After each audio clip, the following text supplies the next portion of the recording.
dit l'ours. Mais j'ai rien dit, répondit le crocodile. Alors c'est quoi ce bruit? Je claque des dents, j'ai froid. Le pingouin haussa les épaules. L'ours, qui ouvrait la marche, se retourna pour la première fois depuis qu'il était sorti de sa cage. Tout le monde est là?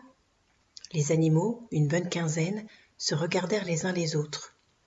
Tout le monde, soupira le hibou, tous ceux qui ont voulu venir. Et l'autruche, dit l'ours, elle avait dit qu'elle venait.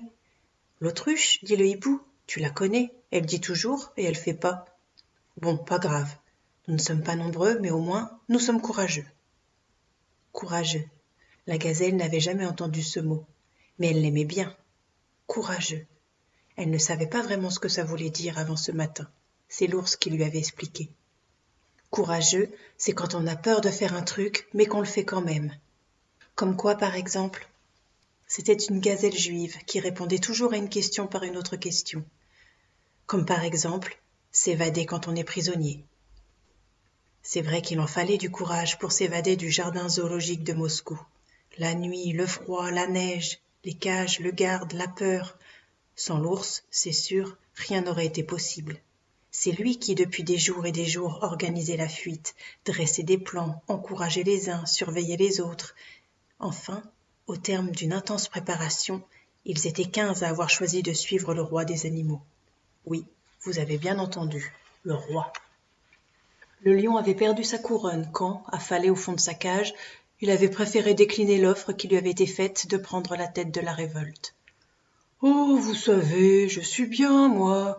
On dépose de la viande à mes pieds 2 fois par jour, et tout ça sans courir. » Le pingouin avait haussé les épaules, l'ours aussi. « Allons bon, mon vieux pingouin, je crois qu'il est devenu domestique. »« Ha ha ha ha ha !» hurla la hyène, qui aimait beaucoup rire. L'ours, le pingouin, la gazelle, le hibou, le crocodile et la hyène, ça fait 6. Ajoutons 2 singes très différents, un grand et un petit, 3 loups très semblables, nous sommes déjà à 11. Un vieil éléphant, 12. Un grand échassier, 13. Une belette et un porc-épi, 15. Et l'âne, j'allais oublier l'âne, 16. Mais l'âne, c'est un peu différent. L'âne n'est pas vraiment un animal du zoo. Enfin si, il vit au zoo, mais il n'est pas comme les autres animaux. Personne ne paie pour voir un âne. Disons qu'il est employé au jardin zoologique de Moscou. Il porte l'eau, il porte la viande, il porte le foin, et quand il a fini de porter tout ça, il porte les petits-enfants qui viennent visiter le zoo.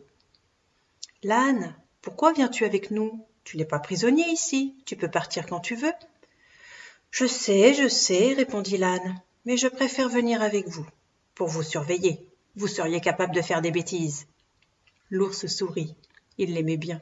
« Bon, les autres ne viendront plus maintenant, suivez-moi. » La longue file traversa en silence les allées du zoo. L'ours devant, le porc-épi à l'arrière.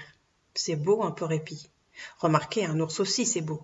Surtout celui-là, grand, brun, massif, fier, un joueur de rugby.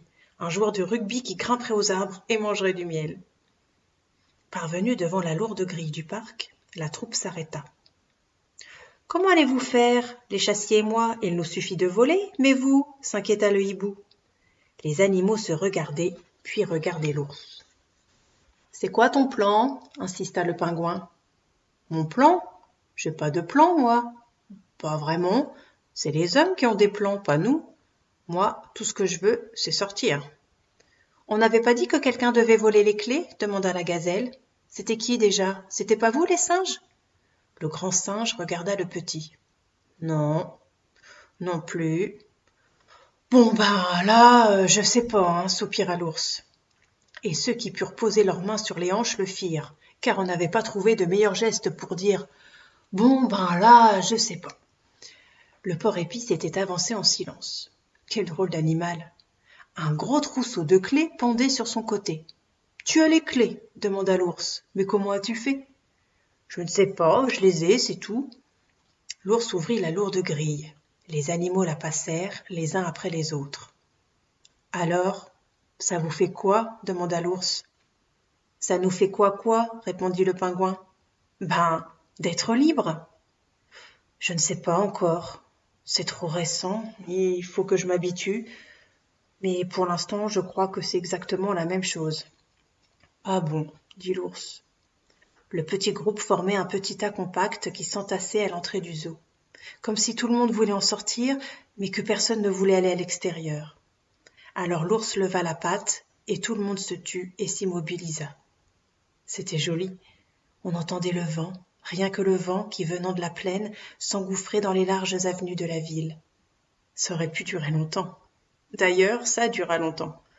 Les animaux regardaient au loin pour certains, d'autres, comme le pingouin, semblaient reculer pour entrer à nouveau dans le zoo. Le vieil éléphant s'était endormi.